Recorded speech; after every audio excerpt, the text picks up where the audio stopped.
Alright, 360 games continued. So if you want some gameplay or playthrough, just put in the comments below. Or in the future, if you see this and the comments aren't below, wherever YouTube has moved the comments to. Deus Ex Human Revolution. I really enjoyed this game. I liked the open worldness, even though it wasn't really open world. It was like urban areas, but since you're in first person, it feels bigger, even though it's not really like as big. It kind of makes me wonder if like the open areas of the first game are bigger than this one because it kind of felt like they are. But I like the dialogue system as well, where you had to like talk to people or like try to talk them out of things or interrogate them and get information from them. It could be stealthy or completely actiony. Uh, what else? It's actually weird because, but yeah, it's a really fun game. If you're playing, I played it stealthy. I really enjoyed the stealth element, sneaking up on dudes, just like knocking them out, taking them down. That's always fun. But yeah, Deus Ex, I really. Oh, also the soundtrack, really good. Dialogue, Adam Jensen in his gravelly voice. Yeah. Okay. Batman Arkham Asylum. I really enjoyed this game. Really good. I have a playthrough of my channel. I don't know what to say besides it's really good, really fun, good story for Batman. Like yeah, good adaptation of the license into a video game form. But yeah, it's a really good game. I enjoyed it. Brink. I enjoyed this game as well. I liked how they tried to make it a co-op game, feel single player, while being in the like structure of a multiplayer game. So it's like it feels like each stage is just like a multiplayer uh, match, but it's actually like a level of a campaign. It's kind of cool that your characters are in the cutscenes, but they don't really talk or say anything. So that was kind of eh. But yeah, I guess yeah, the character customization kind of could be a bit deeper. I wonder if I'll ever see a second one. I did really enjoy this game though. Splash Damage did a good job. Vanquish. I played a bit of this game. I didn't play all the way through. I did play a bit. It was fun. Like it's like a Japanese take on Gears of War. It's very stylistic. Yeah, it's like I'm trying to think of like a good analogy because like the only way I could make an analogy would be to compare like Devil May Cry to some third person game that doesn't use cover, but I can't think of any because those are like so super stylish and over the top. Whereas like some I guess I wouldn't compare it to like a one to one comparison like Uncharted, but like just like the gunplay and like the how Nathan Drake is like in cover and like jumps all over the place and shoots stuff. Whereas like Dante, that's not a good comparison. I'll shut up. But this is like the Gears of War, but like Japanesey, where it's like you have cover and you can like do all that stuff, but you also have like this awesome mech suit that's like getting you around the battlefield like super fast, and you have like arcade style enemies with like weak glowing points that you have to like shoot to kill, and it's really good. And you can like engage this like super slow mo and just like slow down and slide and shoot stuff at the same time. It's pretty good. Rayman Origins. I've not played this game, but many people tell me it's awesome, so I had to go and get it. It's like 20 bucks or something, so I haven't played it yet. Hopefully it's awesome. And I'm done with that stack of games. Oh man, Viva Pinata. This game is like I wasn't sure what to expect with this game, but it actually is really a fun game. It's a garden simulator, but you basically build a garden while you're trying to get all these pinatas to come visit your garden and then get them all to live in your garden without killing each other. Or like, oh, not they don't. That's the other funny thing is like there's dark stuff going on, but since all the pinatas are just bags of candy that break open and have candy fall out when they die, it's not super bloody. So it's like there's like weird stuff in there and like violent stuff in there, but it's not really as violent as it could be if it was like not pinata animals. Virtua Fighter 5. It's Virtua Fighter with online, so there's that. But I don't know. I need to go back and play Virtua Fighter 2 because I mean Virtua Fighter 4. I'm sorry, the Conquest mode because there's like a really good training mode in that when I got really good with a bunch of characters, and I just haven't been able to like get back into Virtua Fighter ever since then. So that's the only like way I'll ever get good again. But playing it now, it's like I just play it and I'm not even like trying. Test Drive Unlimited, it was an interesting game because it was like you're online, but you weren't. But people could like be in your game or not. It was weird. Anyway, I did enjoy it though. A bunch of different cars, and like the island that you're on is like really large because you're on Hawaii, and like the landscape that they mapped out is like super large and ginormous. Rainbow Six Vegas. I enjoyed this game.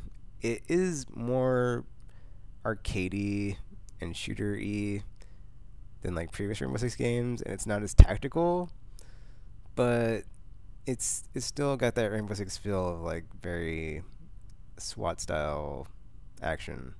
I'd like to see a return to like the previous games, but probably not gonna happen just because Call of Duty is so popular and people don't have like the time and patience to plan out their plans before they execute them. Project Sylphid Arc of Deception. This is like one of the very few flight combat games this console generation, so I had to buy it, and it was okay. It is basically very okay mediocre. Like the story, the gameplay is kind of annoying though, because you have to like level up stuff, so you have to like play through multiple times to get the best gear. But then it's cool because like the story mode, you can play through multiple parts, and like different stuff happens because you have like medals of all the different, well, not all the different outcomes, but I guess there might be branching storylines. Are there? I don't know. I think there are, but it's weird because like you can totally just like skip ahead in the story by like, and like not even like play through stages. It's weird.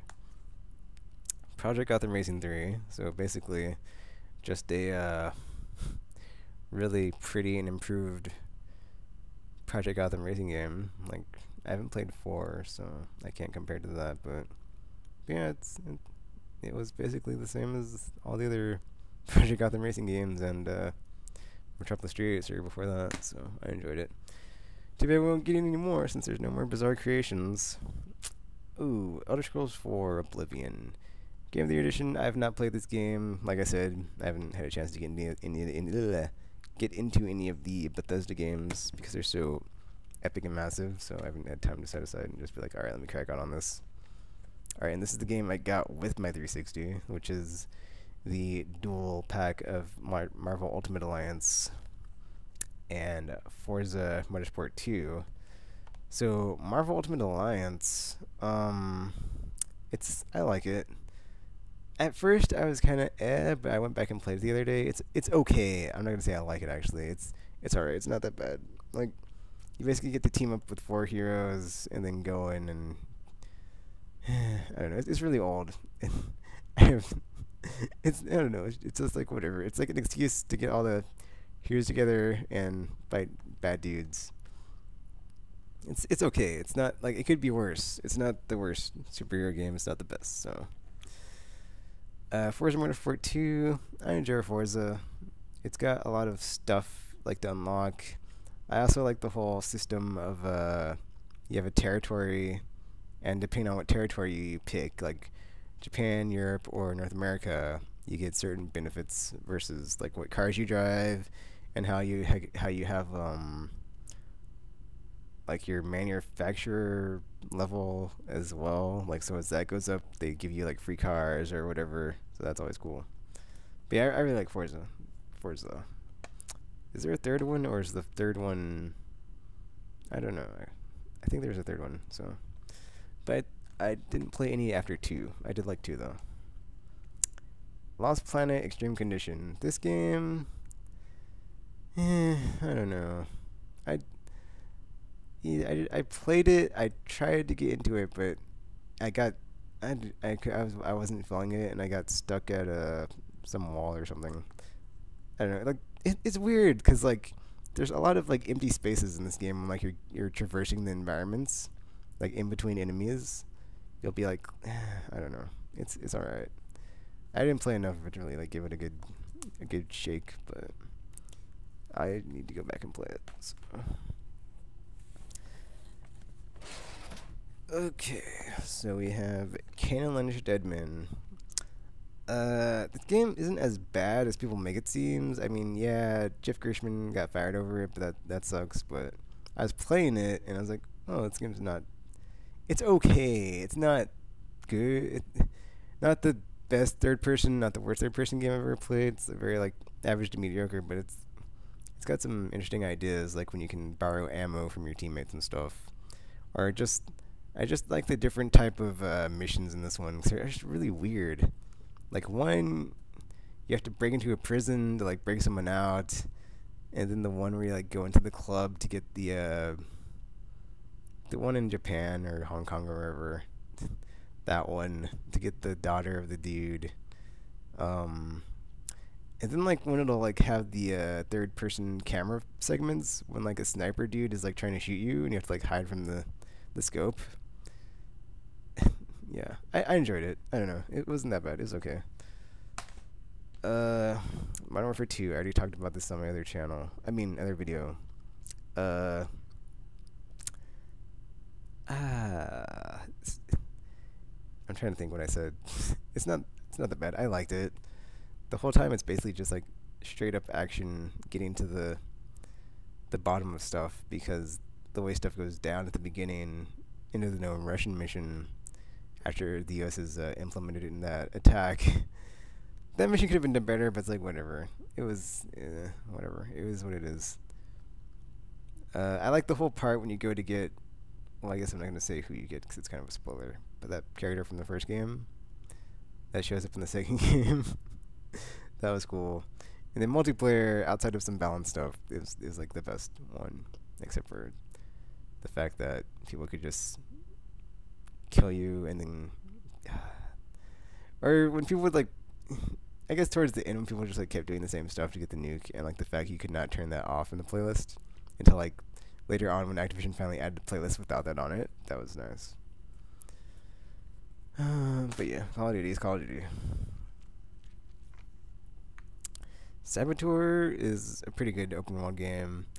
It's cool because like it starts out in black and white, and then slowly but surely you're basically restoring color to the world, so it's got a very Okami feel, or the Blob, like that, where you're totally just like liberating the city, which is Paris. You're slowly liberating the city, and then like as you liberate it over time, color returns to it. So that's pretty cool. And there's a lot of like cool stealth stuff and other stuff to do to like get better abilities, which is pretty cool. Borderlands Game of the Year edition. So I really like Borderlands. It's really good. I totally talked about it in the PS3 video already, so I'm trying not to. Yeah. But basically, it's fun because it doesn't take itself too seriously. It's actually pretty funny. And it has like that continual loop of you get guns to kill stuff, and then you get better guns from that stuff after you loot it to kill more stuff, and just keep repeating that circle. And then you just do that as you're playing through the story to like take on missions and side quests that get increasingly more hard or difficult or just like weird and bizarre or just funny.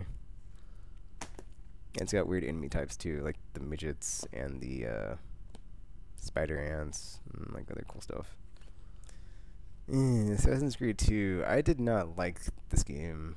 It was well, actually that is true. I played through it. It just felt very flat. Like there's like outside of doing the missions, which I'm glad you could in this game without having to do like in between crap like you did in the first game.